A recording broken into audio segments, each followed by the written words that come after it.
Hello everybody and welcome back. My name is Kari and today I am doing my August TBR. It's a little bit late because of Booktubeathon, but I wanted to show you the books I would like to read in August anyway. This is an incredibly ambitious TBR and I know I'm not going to get to all of them, but after a summer of pure rereading, I just want to dive into every single book I own, which obviously is just a really bad idea anyway. So these are books that I've, for the most part, randomly picked and just want to see how far I can get. The first one, however, is one that I've technically been reading for several months, and that is The Institutes of Christian Theology by John Calvin. Yeah, John. This book is a religious book about theology, about Calvinism, written by Calvin himself in 1541. It is a very long book, and I put it on pause over the summer, but I'm now finishing it because I have the time to devote myself to figuring out what Calvin says and why. It's a really interesting book and I find myself agreeing with him on more points than I thought. Next up, I am currently reading The Memoirs of Cleopatra by Margaret George. This is a fictional account of Cleopatra and it is 957 pages, which is one of the reasons I probably most definitely will not get through all of these books this month because several of them are quite large.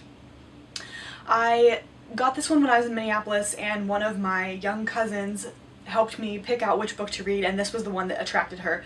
So I'm reading this one. Also, I just wanted to read something, so I needed somebody else to pick a book. I'm also currently reading Crazy Rich Asians by Kevin Kwan. The movie comes out next Friday, a week from today, and I really want to see it because it looks funny. I'm 150 pages through this book and it's not at all what I expected. There is a lot more snobbishness in this book than I expected, which is interesting. I love seeing a different culture. Next is The North Water by Ian McGuire. This is about a man who goes on a ship in 1859 and things don't turn out at all how he expects. That's about all I know about this one, but it's been sitting on my shelf for a couple of months now and like I said, I just want to see how many books I can read.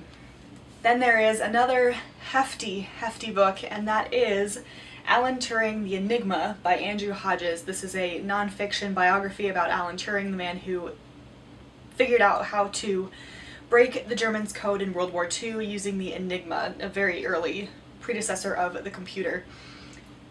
Like I said, this is a huge brick of a book, but this has also been sitting on my shelves for quite some time and I'm really curious about it. I watched the movie adaptation of it and I enjoyed that, so I want to learn more about this guy.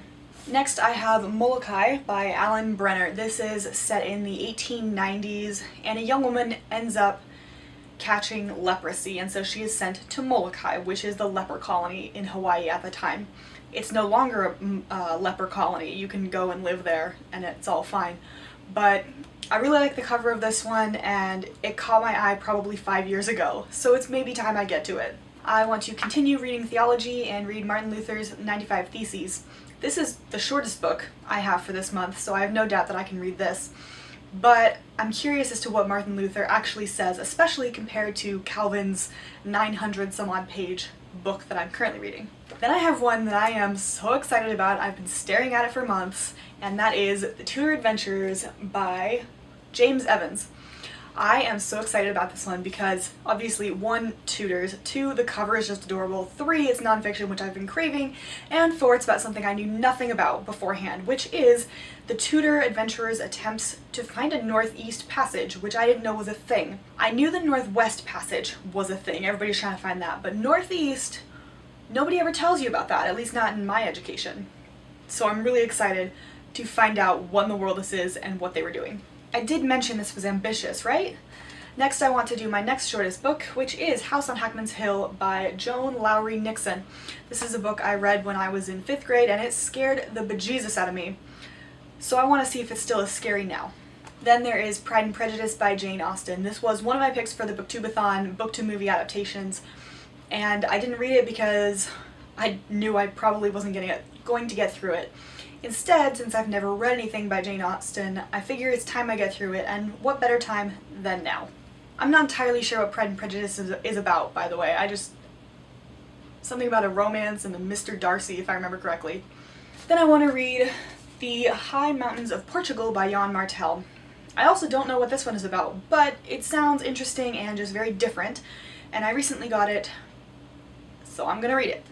And lastly, possibly the book I am most excited about out of all of these, take a wild guess, The Life of Elizabeth I, correct, by Alison Weir. I don't need to tell you what this is about. It's about Elizabeth I.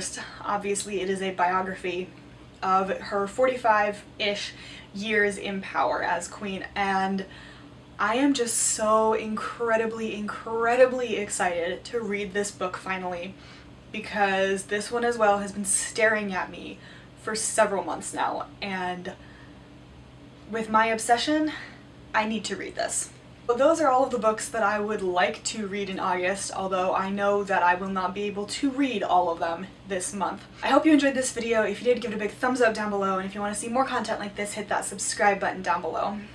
If you have read any of these books or have heard anything about them, let me know down in the comments below. I will leave my Goodreads linked in the description in case you want to check it out, but until my next video, bye.